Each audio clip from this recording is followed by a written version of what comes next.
This episode of Author Stories is brought to you by Athon Books. Check out the very best in science fiction and fantasy at athonbooks.com.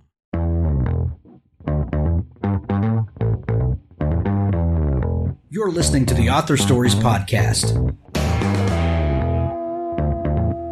bringing you the story behind the stories and the storytellers. Margaret White, Terry Brooks, Sheena Kamal, Matthew Quick, JT Ellison, Walt D. Williams, Brad Thor, Corey Doctorow, Brandon Sanderson, Robin Hahn, Ernest Klein, Jim Butcher, Sherwin Harris. Visit hankgarner.com for archives of all the shows. Today's guest is... Well, thanks for joining me again for the Author Stories podcast, where I bring you the story behind the stories and the storytellers. Today, I am really excited to have Will Dean on the show with me today. He has an amazing new book. It's called The Last Thing to Burn. And I'll tell you what, if you are a thriller lover like I am, this book is going to blow your mind. And this is a must-have for your to-be-read pile for sure. This is you need to get your hands on it as soon as it's available. That's in the States, it comes out in April. In the UK and in Australia, it's available now when you're hearing this. And so, yeah, this is a must-have. Welcome to the show, Will. Thank you very much, Hank. It's good to be with you. Thank you for having me. It's good to have you. Will, we begin each show with the same question. And that question is, what is your first memory of wanting to be a writer or storyteller? Man, that's a good question. For me, it's a bit complex because I was a reader for so many years and I never imagined being a writer. I didn't have that confidence or the kind of background for that. I was brought up in the Midlands of the UK in a kind of blue collar town, probably equivalent of some little town in Iowa, like a really agricultural area. Yeah. And none of my family went to school past the age of 15 or 16. So I was the weird, bookish black sheep of the family, you know, and they all thought I was very strange for wanting to read, but I was a huge reader as a kid. My mom was good enough to take me to like a mobile library truck to take out as many books as I could, but there were no books in the house at all. And it wasn't until I was in my 30s, like well into my 30s, that I thought maybe I need to write a story. Like maybe this is something I can do. And I didn't tell anybody I was going to try because I thought they would think it was ridiculous. You know, people from my background don't become writers. So I did it kind of in secret. So what was, as a kid who is bookish, but had limited availability of books around, what were some of those stories that just really captured your imagination? Was there a particular author, a particular series, or a particular book that just really kind of, cracked your brain open, so to speak, that let you know that this is a world you wanted to be a part of? Cracking your brain open is a good way to describe it. That's exactly what happened. I mean, I was just a voracious reader. I was like literally the book in the house was the Argos catalog, which I don't know if there's an equivalent in the US, like a mail order catalog. That's what I read when I couldn't get a hold of books. But I was reading a huge amount of Roald Dahl as a little kid and rereading Roald Dahl, which I think is brilliant. Like his writing is so dark and humorous and just a real treat for a kid. And then I got into Sue Townsend, who's a British author writing the Adrian Mole series, which is very funny. And then I got into Stephen King at a very young age. Like most of my author friends, he was the spark, really. And I got into I got into his books at an age where I probably shouldn't have. But I'm glad I did. And I've heard so many people say that. I was exposed to King when I really shouldn't have. Well, they're so, I don't know, attractive if you're a young teenager. And Stephen King's got a lot to answer for, a whole generation or two of writers. Yeah, so I was very like obsessed with his books. And then the big moment, the big turning point for me was when I was about 15 in the summer working on a fruit farm, picking fruit. And I had a day in this little hut where I was selling fruit, but it was raining. And I had some books with me. I think I had a couple of days in there. And I read Trainspotting by Irvine Welsh. And I read Frankenstein Mary Shelley back to back. And that really did kind of, as you say, crack my brain open. I was deep in at that point. I was a lifelong reader right there. What an odd combination of things to read back to back. Not that either one of those are odd, but what an interesting mix. What do you think? Of those two stories in particular. What do you think it was about that just kind of lit this spark? I mean, it's partly the fact that they are mad books. They're wild. The storytelling is wild. If you think of Frankenstein, written back then, all the way back then, by a woman, it was a revolutionary act. It was a radical piece of literature, and it's a fantastically immersive book. You know, you feel like you're in the mountains with the snow in that novel.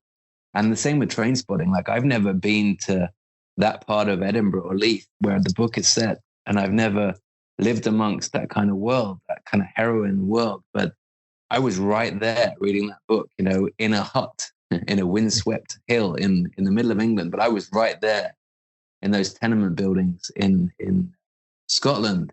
And the voice of that storytelling is incredible. Irvine Welsh, he writes in this thick, impenetrable Scottish accent. And that's bold storytelling right there. Like, most authors get told, don't go too heavy on the dialect. Well, he did not listen to that. He just went with what was right in his gut. And it took me maybe 50 pages to understand the prose and what was going on. But as soon as it clicked and I understood what I was reading, I was deep in there. I was immersed in that world. And that's what I'm looking for as a reader and also as a writer, you know, to just get lost in an imaginary world. That's what it's all about. Will, do I understand correctly that you studied law at one point?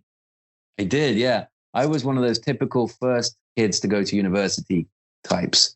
So yeah, I went to university and my family were like, they were against it. They were like, why don't you just get a job? And I was like, no, I think I'm going to go to London and see what I can do and study. And so their condition was basically like, you've got to study something that leads directly to a job, which is fair enough. I think if I had my own way, I would have studied history or English or something, but I studied law.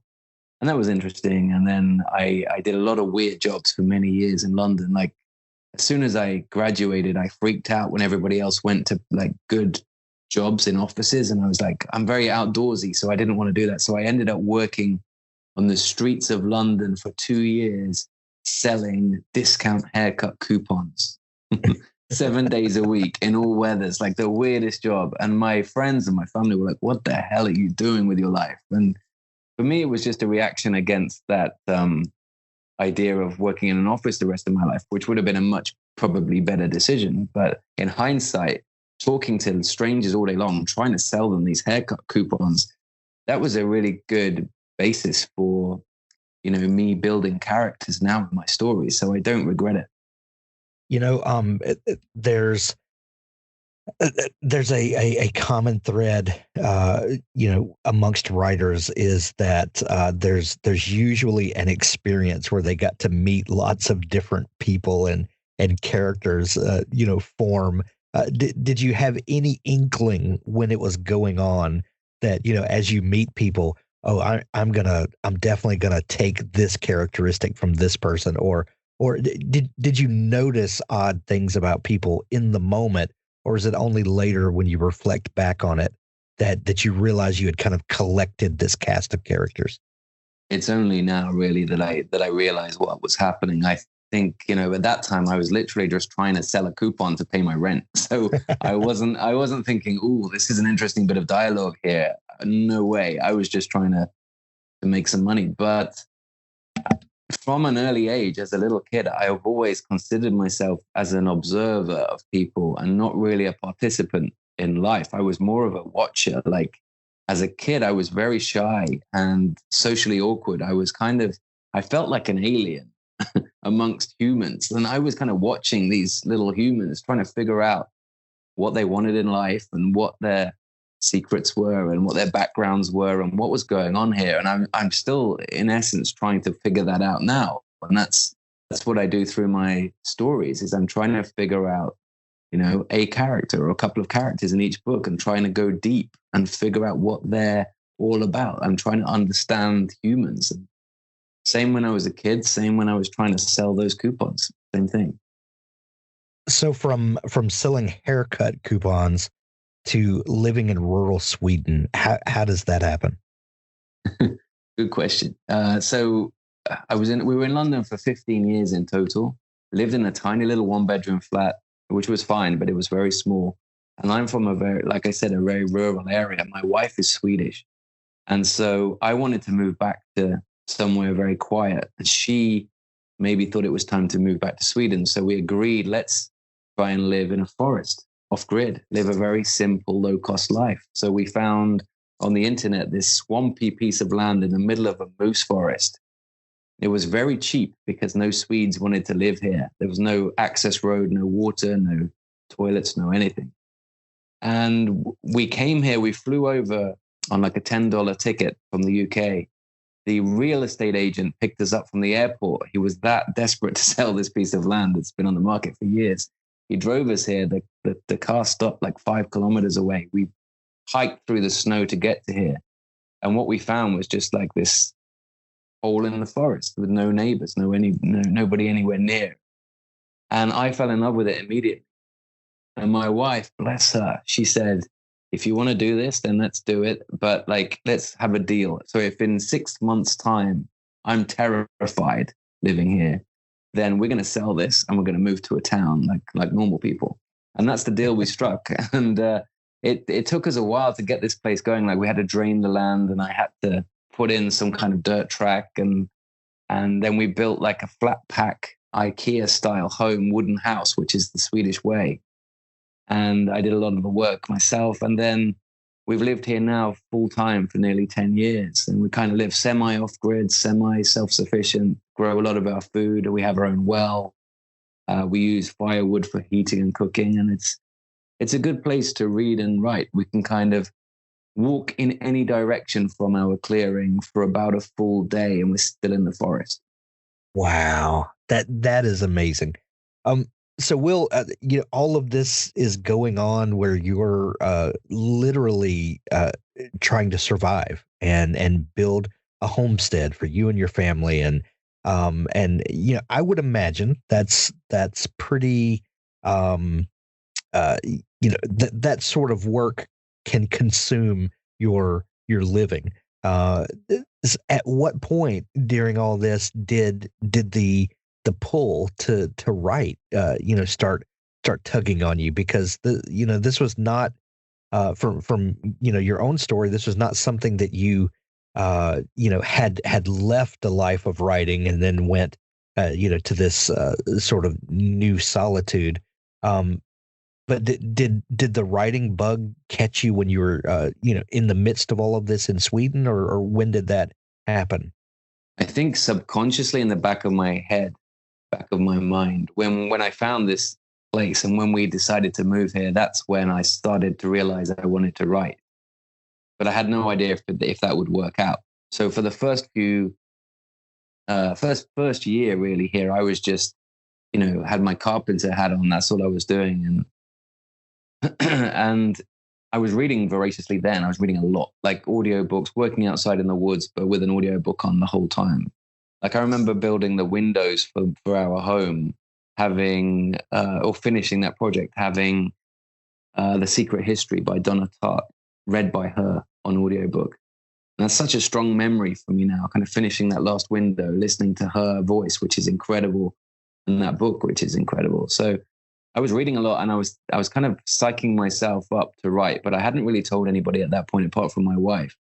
And then I wrote a book, which was terrible. And that book is my kind of apprenticeship novel. And that's now locked in a drawer forever.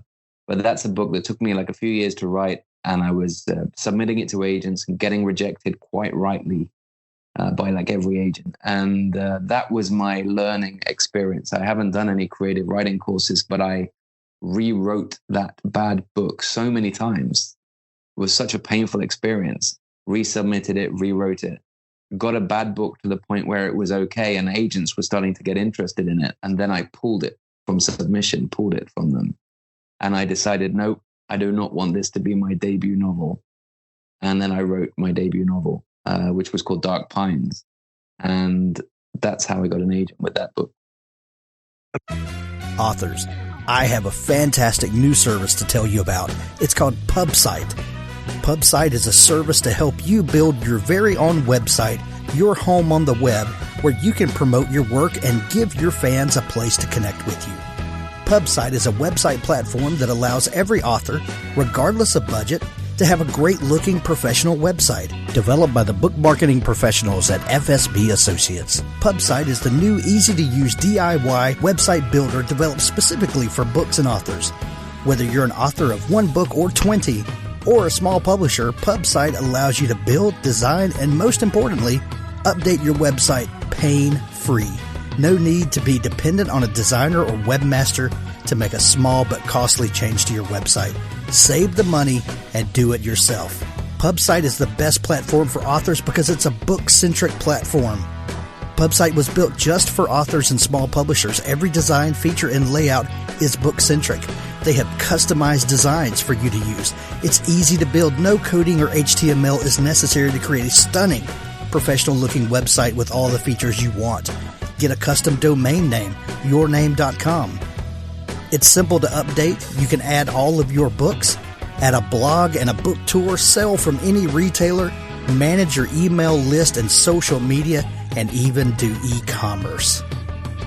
Build your website with a 14-day free trial, then pay just $19.99 per month, which includes hosting. And we offer packages starting at $499 to set up the website for you. Pub-site.com, the place to help authors find their home on the web.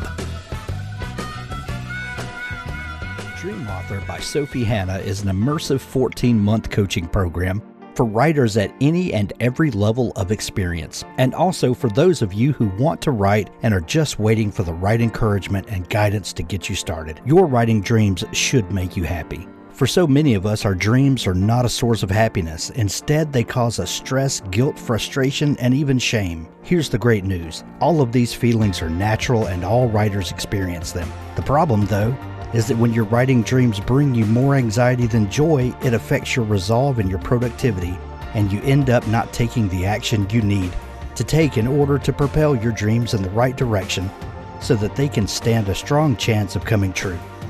That's why Sophie created the Dream Author Coaching Program, to teach anyone who is passionate about writing how to change the way they build, think about, and pursue their writing dreams in order to become their own most powerful ally and advocate for the rest of their writing life.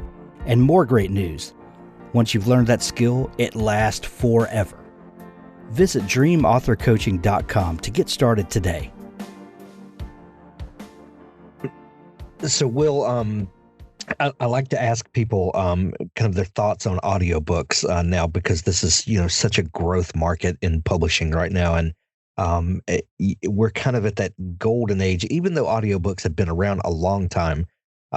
For whatever reason, the stars have aligned in a way that they're really popular right now. Maybe it's the advent of earbuds and that a lot of people are walking around with something stuck in their ear a lot of time. And, audiobooks are a perfect place for that.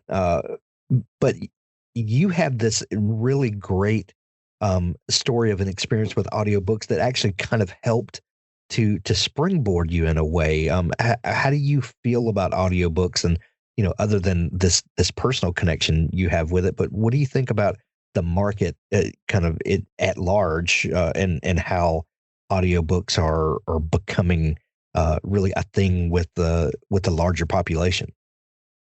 It's an interesting question. I mean, first and foremost, I'm just a fan of being told a story. I think it's a real primal pleasure that dates back, tens of thousands of years, people kind of sitting around a fire telling each other a story. So if the narrator is right and the story is right, that's a very immersive experience. I mean, I remember listening to Bill Bryson books on tape in my Walkman as like a late teenager. That's not a cool look. That's not a cool thing. But I was a very early adoptee of audiobooks back when they were expensive and like difficult, and you had to carry around 5 tapes with you. In terms of the market, I'm going to be honest with you, I don't even think about the market.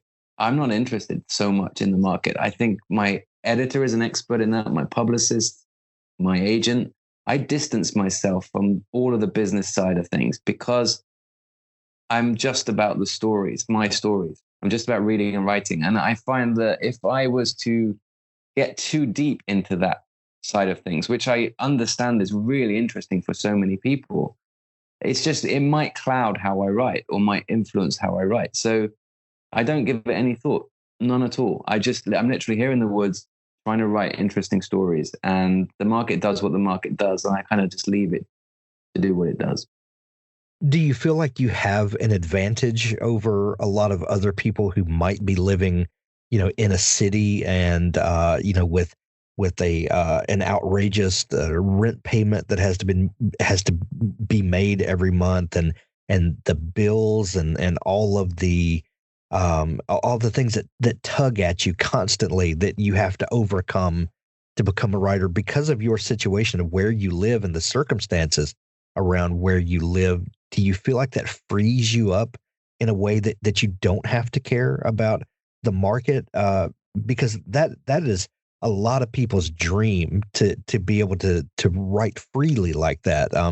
Do does it strike you that you are in this really unique situation?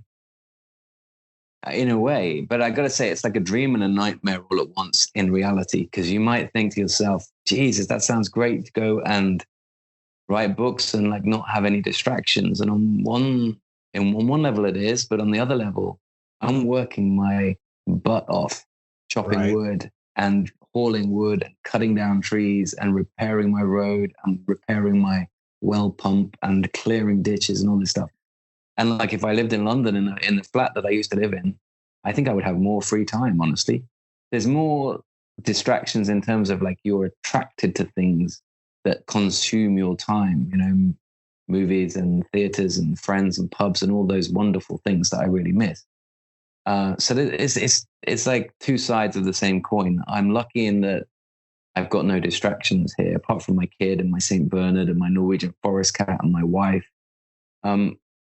But at the same time, I've got a lot more things that I need to do, a lot more responsibilities just to keep this place from sinking into the swamp. So, yeah, I'm privileged in that I do live a low cost life, and that does maybe free me up from worrying too much about book sales. So I get to write what I want to write, and I'm just lucky that the book sales are there. But at the same time, we did this on purpose, consciously. It would have been easier to stay in London, and we just were like, let's try this out. What's the worst that can happen? The worst that can happen is we sell it and we don't do this anymore. Right. And Stephen King on writing, he says you can't be half-hearted about writing. You've got to like give up your TV, and we gave up our TV for 4 years, no TV at all, so I could double the amount of reading I was doing. And I think he's absolutely right. Like, if you want to do it seriously, you've got to give up something, or you've got to throw yourself at it completely. Will, as someone who grew up in the UK Midlands and now lives in the middle of a forest in Sweden, I'm fascinated by how a sense of place affects the things that we write, or maybe comes out in stories that we tell, or that we're influenced by where we're from. And do you feel like that the stories that you tell are influenced by either where you were born and raised or where you live now? Do you feel like your surroundings come out in the stories you tell? Yeah, for sure. Absolutely. I mean, the series I write in the UK is set in Sweden, in a fairly similar situation to where I live, in the wilderness, in a small town, in a small Twin Peaks style town. And then The Last Thing to Burn is set in the Fens, which is this flat marshland, agricultural land, which is pretty much where I'm from in the UK. So far, all the books have been set with areas that I'm very familiar with. And that's partly because I'm a really visual writer. So I have to see the story, see the character in the landscape before I can start thinking about how that story develops and then write it. So yeah, the landscape and the sense of place is hugely important to me in terms of what I write, and also in terms of what I look for when I'm reading. But now you get to a point as a writer where you have to break free of that. So my next standalone book, which will be out next year, is set in New York. That was me getting out of my comfort zone, kind of pushing myself. I love it. The new book, The Last Thing to Burn, is a standalone novel, as you mentioned, but you also mentioned that you write a series, and the series kicked off with that first book that you published, Dark Pines. Is that right? That's right. Yeah, Dark Pines was published 2018, and it's about a deaf journalist in a small, creepy little isolated town in central Sweden. And it's got a very kind of Stephen King, Castle Rock vibe, or a bit of a Twin Peaks vibe. It's a little town where everybody knows each other, and there are strange things going on. And Tuva has to go into the woods to solve mysteries, and it's a real pleasure writing that series. But then it's been a huge pleasure writing The Last Thing to Burn, because that was me feeling super liberated and kind of spreading my wings and being able to write a new character, a new point of view character, which was just a real joy. So the Tuva series that you write, Castle Rock, or Twin Peaks, you mentioned these sort of almost fantastical settings where they look completely normal, yet we realize pretty quickly that there's something going on kind of behind the thing, and it dips its toe almost into fantasy in a way. And The Last Thing to Burn is very much a visceral, kind of immediate, you can put your hands on it sort of novel. What do you think about the difference in these two, in the sort of Stephen King, there's something in the ether kind of feeling, as opposed to writing gritty, immediate, grounded fiction? That's a really interesting observation. It's basically what I love to read. So the Tuva series, you're right. It butts up against sometimes horror and fantasy a little bit, but it's always stays within the real world. But it does definitely incorporate some folklore and some fairy tales and that kind of thing. Whereas, and I love reading books like that, and I love writing those stories. And then with The Last Thing to Burn, it is very real, very tense and very intense. And that's another side of me as a reader. My favorite author is Cormac McCarthy, and my favorite novel is The Road. I like very intense, dark stories that are very short and leave you thinking, my goodness, I need to think about this some more. I need to talk to somebody about this book. That is what I feel like when I read The Road and when I reread The Road. And that's kind of another thing that I like to write. So like any writer, I kind of get inspired by everything that I read and everything that touches me as a reader. So The Last Thing to Burn, because it is a bit of a departure in that it's not in the series that you have written. What was the first kernel of inspiration for this book? Was it a character that walked on the stage of your mind? Was it something that you had read that you started playing the what if game? Like, what if I did this, or what if a character did this?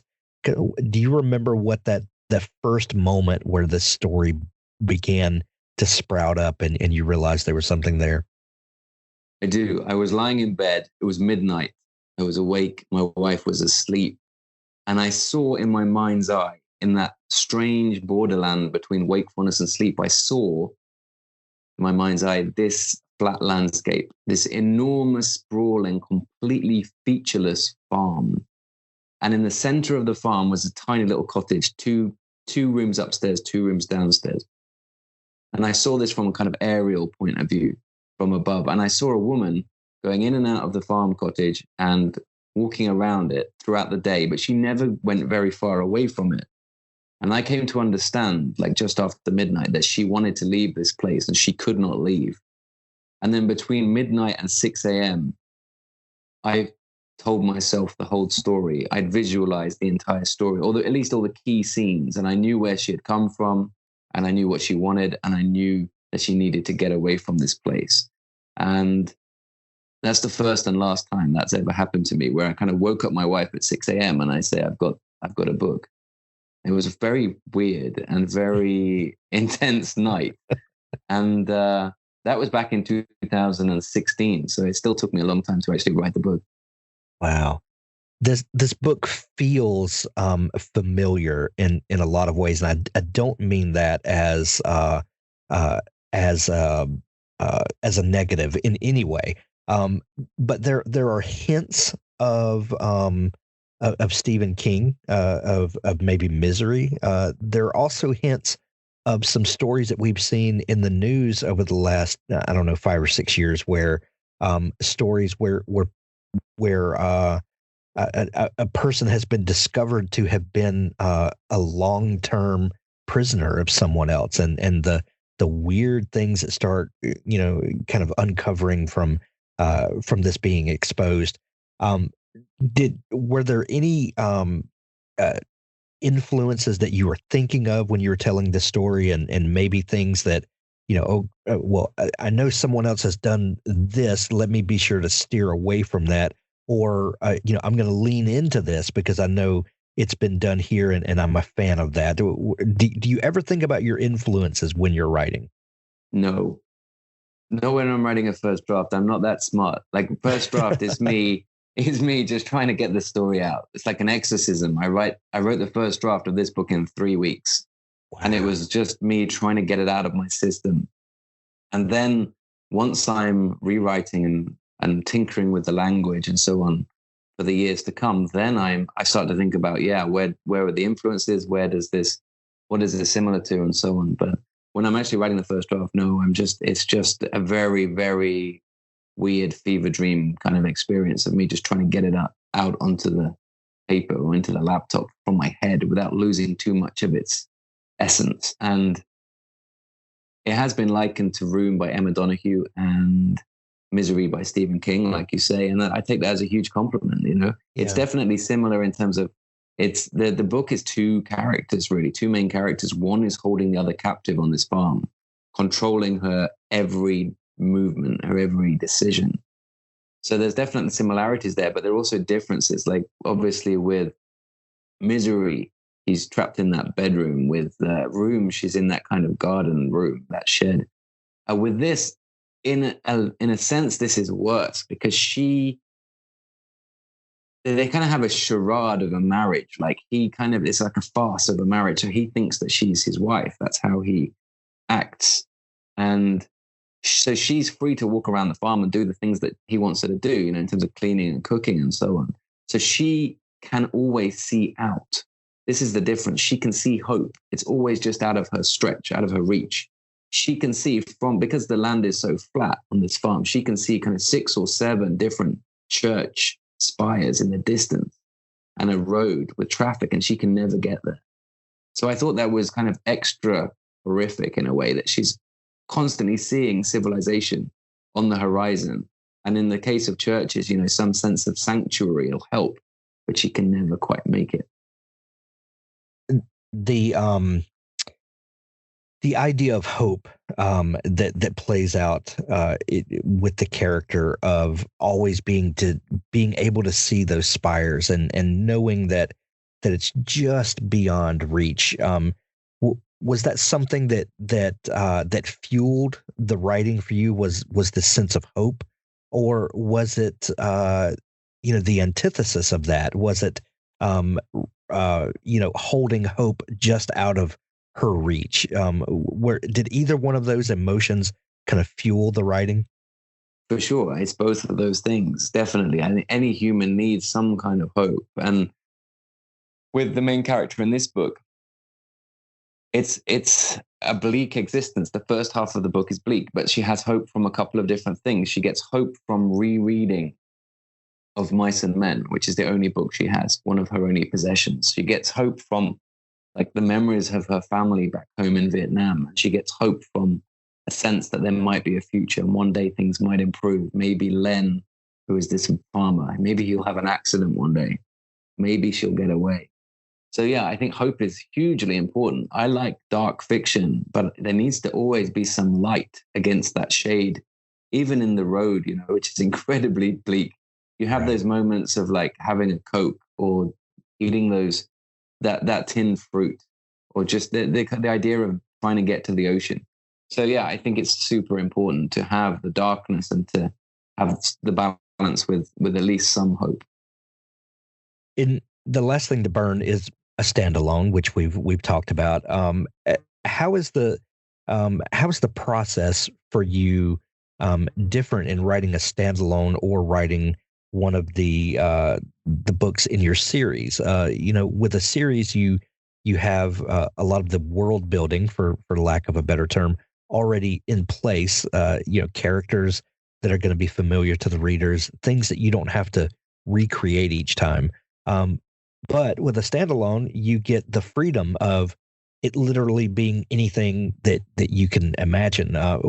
How's the process different for you? I mean, it's exactly how you describe it. I love doing both. I love the series because I love writing Tuva Moodysson, who is the protagonist, this young Swedish deaf journalist. Love writing her. She's great fun. She's a lot funnier than I am. She's just a real blast to write. And I like dipping back into that imaginary world. It's written in a fictional town. I like to kind of walk those streets in my mind at night. And I enjoy revisiting those characters. There's a lot of humor and warmth and friendship in those books, even though they're thrillers. So I look forward to writing a new Tuva book each year very, very much. But with the standalones, I can just go wild. With each one is totally different. I don't know if the main character is going to survive the book. They don't need to. And it's very freeing and it's very terrifying at the same time because I'm not sure it'll work. I need to get the voice of that protagonist right early on. That needs to come to me. I know Tuva's voice very well. Feels very natural to me, but all of these new characters have to be completely themselves. They have to be true to that individual character. So I love both. I get a high, a buzz when I write first drafts. I do maybe 1 or 2 a year for 3 or 4 weeks, and they are my favorite weeks of the whole year. I do enjoy them so much.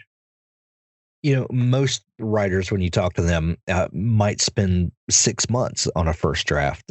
Is it always that way for you? Is it always kind of this fever dream of just pounding the words out and it just flowing out of you like that?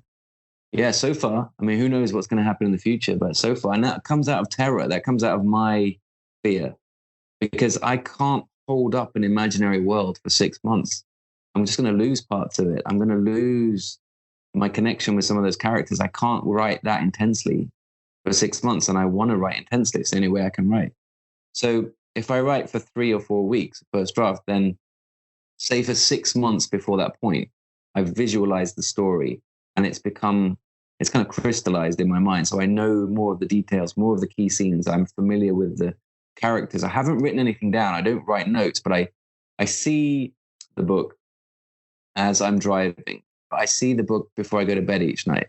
That's when I'm thinking about the book, the new book. And then when I write that first draft, it just pours out of me. It's got to a kind of a tipping point where I have to write it. And I carve out 3 or 4 weeks where I'm not doing any publicity for anything. And I just hide away and I write a chapter in the morning, a chapter in the afternoon, every day for about a month. And the book's there and I'm exhausted and I'm relieved. That's the only way I can do it. So I'm like a zombie for a month. I don't think Mrs. Dean would let me do it for 6 months because, I do what I need to do. I wash up, I go and pick up my kid from his school in the next forest. I do these things, but I'm not mentally present for those weeks at all. I'm just thinking about the next scene. Well, please don't change anything about your process because if it's going to change the books, please stay the way you are.